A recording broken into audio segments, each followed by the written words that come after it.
भोपाल में कांग्रेस नेताओं ने भारत अमेरिका ट्रेड डील को किसान विरोधी करार देते हुए केंद्र सरकार पर तीखे हमले किए। पूर्व मंत्री सज्जन सिंह वर्मा ने आरोप लगाया कि पीएम मोदी ने ट्रंप के दबाव में 0% टैरिफ पर अमेरिकी फसलें भारत लाने का समझौता किया है, जो देश के किसानों को तबाह कर देगा।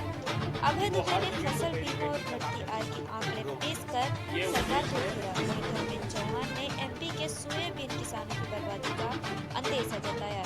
कल राहुल गांधी और मल्लिकार्जुन खड़गे भोपाल में इस मुद्दे पर कड़ी आवाज उठाएंगे।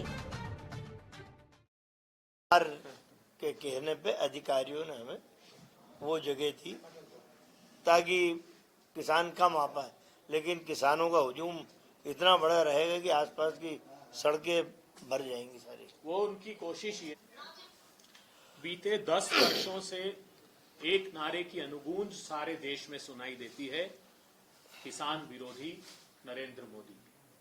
कहते हैं ना, पूत के पांव पालने में दिख जाते हैं। प्रधानमंत्री जी ने शपथ ली मई के महीने में और 14 जून को एक आदेश समूचे देश के लिए जारी किया कि किसानों को जो भी गेहूं और धान पर 150 रुपए का बोनस दिया जाता है उसको मैं बंद कर रहा हूं। अगर कोई राज्य की सरकार वो बंद नहीं करेगी तो मैं समर्थन मूल्य के उसके प्रिक्योरमेंट को रोक दूंगा। उसके बाद 3 अध्यादेश लेकर आए जमीन छीनने के किसानों की, जो सारे राजनीतिक दलों ने सामूहिकता के साथ यूपीए की सरकार में पास किए थे। उसके बाद हमारे सीहोर में उन्होंने फरवरी 16 में एक सम्मेलन किया और कहा कि विश्व की सबसे अच्छी फसल बीमा योजना लेकर आ रहा हूं। उसका सच ये है कि 60,000 करोड़ रुपए का मुनाफा निजी कंपनियों को हुआ और किसान आज भी बदहाली पर अपनी आंसू बहा रहा। बरेली की रैली में 2016 में उत्तर प्रदेश में कहा कि 5 साल में किसान भाइयों 22 तक मैं तुम्हारी आमदनी 2 गुनी कर दूंगा, तो एनएसएसओ ने बताया कि किसानों की आमदनी 27 रुपए प्रतिदिन रह गई है। सर्वोच्च अदालत में शपथ पत्र दे दिया और कहा कि कॉस्ट का 50% ऊपर दिया तो मार्केट डिस्टॉर्ट हो जाएगा, अर्थात व्यापारियों के साथ वो खड़े रहे। 10 सालों में 25,000 रुपए हेक्टेयर खेती की लागत बढ़ा दी। एग्रीकल्चर मिनिस्ट्री ने अपनी जो पार्लियामेंट्री कमेटी है उसमें बयान दर्ज कराया कि हम 2017 से कह रहे हैं कि आप कृषि यंत्रों पर और कृषि के जितनी उपयोगिता की चीज है उस पर जीएसटी को खत्म कर दीजिए, मगर इस सरकार ने खत्म नहीं किया। अब बात इस ट्रेड डील की आती है तो आप याद कीजिए 2019 में इस देश में बड़ा आंदोलन हुआ, कांग्रेस पार्टी ने उसकी अगुवाई की और वो था रीजनल कॉम्प्रिहेंसिव इकोनॉमिक पार्टनरशिप, एक फोरम बना विश्व का जिसमें 10 आसियान के देश थे, न्यूजीलैंड था, ऑस्ट्रेलिया था, चाइना था, 15 देशों का समूह था। उस पर भारत को भी निमंत्रण था और भारत अग्रणी भूमिका लेने वाला था, मगर उसमें भी कृषि को लेकर कांग्रेस पार्टी ने कहा कि आजाद भारत के इतिहास में ऐसा कभी नहीं हुआ। हमने अपने किसानों को प्रोटेक्ट किया और अंततः सरकार को घुटने टेकने पड़े और उसने पार्लियामेंट में इस बात को स्वीकारा कि हम सिर्फ कृषि की वजह से इसमें अपनी पार्टनरशिप को नहीं सुनिश्चित कर रहे हैं। अब अमेरिका इतना महत्वपूर्ण साथी हमारे लिए क्यों है? आप याद कीजिए, प्रधानमंत्री जब पहली बार ट्रंप से गले मिले थे, अमेरिका गए, उसके 2 दिन पहले उन्होंने प्रेस कॉन्फ्रेंस की और एक जो प्रेफरेंशियल स्टेटस हमारा था, एक तरह की परिभाषा थी पूरे विश्व में कि जो विकसित देश हैं और जो विकासशील देश हैं उनमें यह अंतर होगा कि विकासशील देशों के लिए हमारा एक प्रेफरेंशियल स्टेटस होगा। 3000 item Bharat duty free 0 tariff के साथ अमेरिका को एक्सपोर्ट करता था। उन्होंने गले मिलने के 2 दिन पहले प्रेस कॉन्फ्रेंस लेकर उस पर प्रतिबंध लगा दिया और कहा India and China are eating our lunch. वो पेरिस कन्वेंशन से बाहर हो गया और इस पर प्रतिबंध लगा दिया। प्रधानमंत्री जी ने एक शब्द नहीं बोला। ठीक इस प्रतिबंध के 1 महीने बाद उन्होंने सितंबर में अब की बार ट्रंप सरकार का नारा दिया। आप सोचिए कितना घृणित काम किया कि जो देश हमारे साथ ये व्यवहार कर रहा है उसके बात करना तो दूर, आप उसके समर्थन में खड़े हो गए उसी व्यक्ति।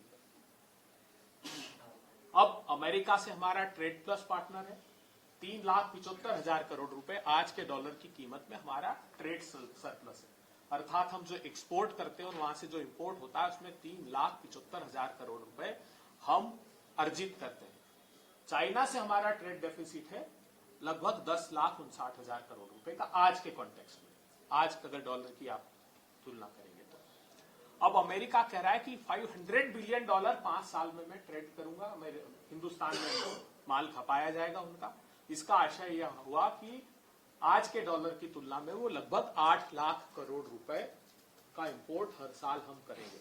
तो ये जो ट्रेड प्लस पार्टनर था हमारा 3,75,000 करोड़ रुपए का, वो लगभग 4 लाख करोड़ रुपए हमारा ट्रेड डेफिसिट अमेरिका के साथ हो जाएगा। तो करंट अकाउंट डेफिसिट की स्थिति का मूल्यांकन कीजिए कि क्या होगा। इस ट्रेड डील की महत्वपूर्ण बात यह है कि जो 2 फरवरी को ट्वीट करते हैं ट्रंप साहब, वो कहते हैं प्रधानमंत्री ने फोन किया मुझे और कहा ट्रेड डील फाइनल कर दो। उनका एग्जीक्यूटिव नोट जो व्हाइट हाउस जारी करता है 6 फरवरी को, वो ये कहते हैं कि प्रधानमंत्री ने मुझसे रिक्वेस्ट की कि हम रशिया का ऑयल नहीं खरीदेंगे। तो हमने जो एक्स्ट्रा टैरिफ था 25%, वो ये उसको डिफाइन किया। उस पर प्रधानमंत्री ने एक शब्द बोलने की बजाय अमेरिका को बधाई दी कि इस ट्रेड डील के लिए शुभकामनाएं मैं देता हूं। उसके पहले 3% के लगभग हमारा टैरिफ था जो हम एक्सपोर्ट अमेरिका को करते थे, अब 18% है। इस सुप्रीम कोर्ट के फैसले का इवेंचुअली परिणाम क्या होता है वो बाद में हम उस पर बात करेंगे। अब हुआ क्या? हुआ ये कि जैसे अभी हमारे साथी ने बताया कि distillers dried grains with solubles DDGS, ये जो हम इथेनॉल निकाल लेते हैं मक्का से, तो मक्का उसके बाद हाई प्रोटीन वैल्यू का जो मक्का बचता है वो लाइव फीड्स जो हमारे पशुओं के चारे के लिए काम आता है, वहां से इन्होंने शुरुआत की। वो हमको DDGS सप्लाई करेंगे जो जेनेटिकली मॉडिफाइड होगा। हमारे यहां हमने ये तय किया है, कानून बनाया है कि हम जेनेटिकली मॉडिफाइड क्रॉप्स को ना पैदा होने देंगे ना कंज्यूम करेंगे। दूसरा, संयुक्त USA जो है वो मक्के का सबसे बड़ा उत्पादक है, 23% है, फिर ब्राजील है, फिर यूरोपीय यूनियन है, फिर अर्जेंटीना है और छठा स्थान भारत का आता है। अब बड़ी इंटरेस्टिंग बात है, इस ट्रेड डील से सबसे बड़ा नुकसान क्या होगा वो समझिए। अब तक हम क्या करते थे, हमारे किसानों को प्रोटेक्ट करने के लिए 2 तरीके अपनाते थे। हम ये करते थे कि जब कोई देश से कोई व्यापारी इंपोर्ट करेगा तो हम उस पर इंपोर्ट ड्यूटी बढ़ाकर लगाते थे ताकि हमारे किसानों को नुकसान न हो। अगर सस्ता अनाज बाहर से आ जाए तो प्रोटेक्टेड रहे। जब हमारे यहां इन्फ्लेशन बढ़ता था, महंगाई बढ़ती थी, तो हम क्या करते थे कि एक्सपोर्ट पर प्रतिबंध लगाते थे या एक्सपोर्ट ड्यूटी बढ़ा देते थे। इस केस में मक्का पर अभी जो बेसिक कस्टम ड्यूटी है वो 50% है। अब प्रधानमंत्री जी ये बताइए, आपने तो कर दिया 0 टैरिफ, आपके पास है कोई स्कोप कि आप अमेरिका को कहें कि हमारे यहां समर्थन मूल्य पर फसलों के दाम नहीं मिल रहे, क्योंकि आप पूरी फसलें तो खरीदते नहीं है, लगभग कुल उत्पादन का 6% ही खरीदते हैं। मोटे तौर पर गेहूं और चावल, वो भी सोनिया जी और मनमोहन सिंह जी की कृपा है कि वो पब्लिक डिस्ट्रीब्यूशन सिस्टम में हमने किया कि 86 करोड़ लोगों को भोजन का अधिकार दिया, तो हम प्रिक्योर करते हैं। अब होगा ये कि हमारे पास कोई रेगुलेट करने की अथॉरिटी नहीं रह जाएगी, वो बेतहाशा अपना माल यहां डंप करेगा। अब दूसरी बड़ी बात आती खाद्य में, सोयाबीन ऑयल। आपने सुना कि सोयाबीन ऑयल हम अमेरिका ने कहा कि ड्यूटी फ्री, मतलब 0 टैरिफ के साथ सोयाबीन ऑयल हमारे यहां डंप करेगा। प्रधानमंत्री जी, मुझे याद है 2014 में लाल किले की प्राचीर से आपने भाषण दिया था कि किसान भाइयों, ऑयल सीड्स का प्रोडक्शन बहुत बढ़ाओ, मैं इंपोर्ट पर अपनी भारत की निर्भरता कम रखना चाहता हूं, क्योंकि इंपोर्ट का बिल बहुत अधिक बढ़ गया एडिबल ऑयल के। जो सबसे बड़ा कंपोनेंट हमारा है वो फर्टिलाइजर और खाने के तेल का ही जो इंपोर्ट बिल हमारा सबसे बड़ा है। अब आप ये बताइए प्रधानमंत्री जी कि जब आपने उसका टैरिफ 0 कर दिया, और मैं बड़ा खुलासा करता हूं, जो हाल ही में कमीशन फॉर एग्रीकल्चरल की रिपोर्ट आई है, CACP की, कॉस्ट एंड प्राइस की, उसने एक पैराग्राफ में ये बात लिखी है, उनको नहीं पता था कि ये ट्रेड डील होने वाली है। लेकिन उन्होंने खरीफ की जो फसल आई उसमें एक बड़ा पैराग्राफ लिखा है। तो हुआ क्या कि एक बड़ी इंटरेस्टिंग बात हुई।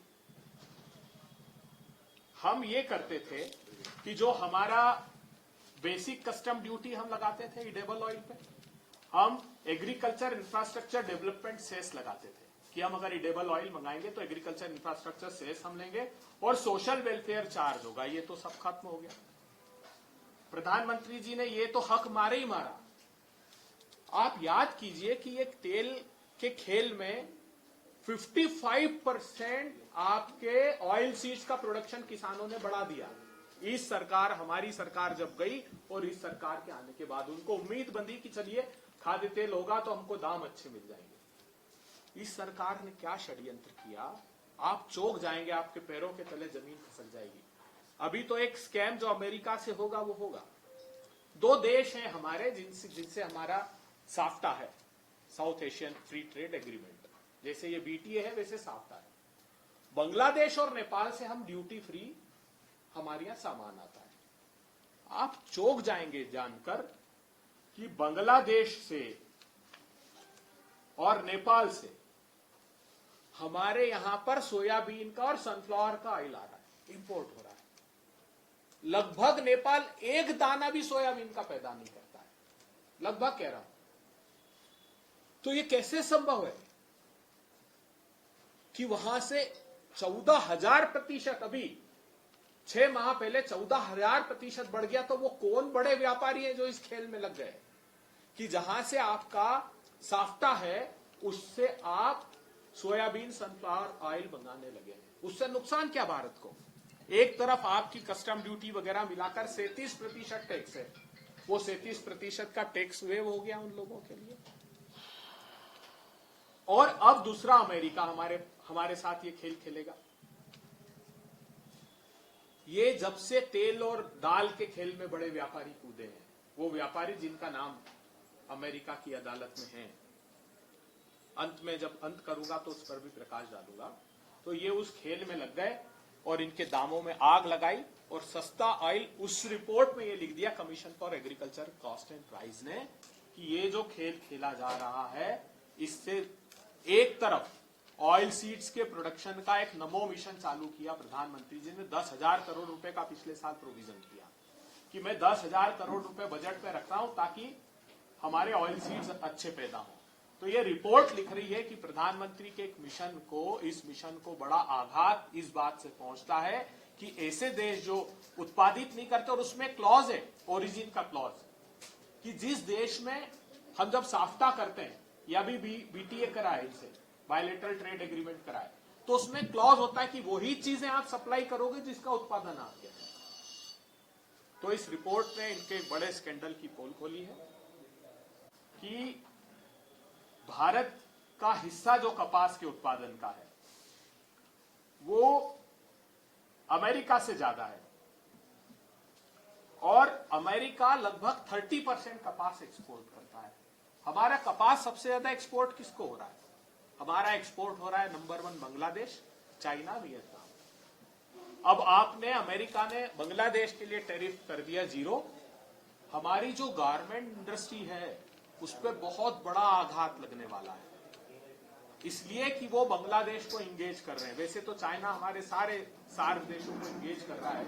हमारी डरपोक सरकार सार्क को छोड़कर भाग गई, जो कहते हैं कि you never venture out without securing your home ground. आपके जब तक घर मजबूत ना हो, तो हम भाग गए, क्वाड ज्वाइन किया अमेरिका के कहने पर। अमेरिका ने कहा कि इस इंडियन ओशन में चाइना का $3.5 ट्रिलियन का बिजनेस होता है, तो यहाँ आप मिलिट्री बुलवॉक हमारे बन जाइए। अब उसने हमको, मोदी जी तो पूजा कर रहे हैं लेकिन उसने डस्टबिन में फेंक दिया।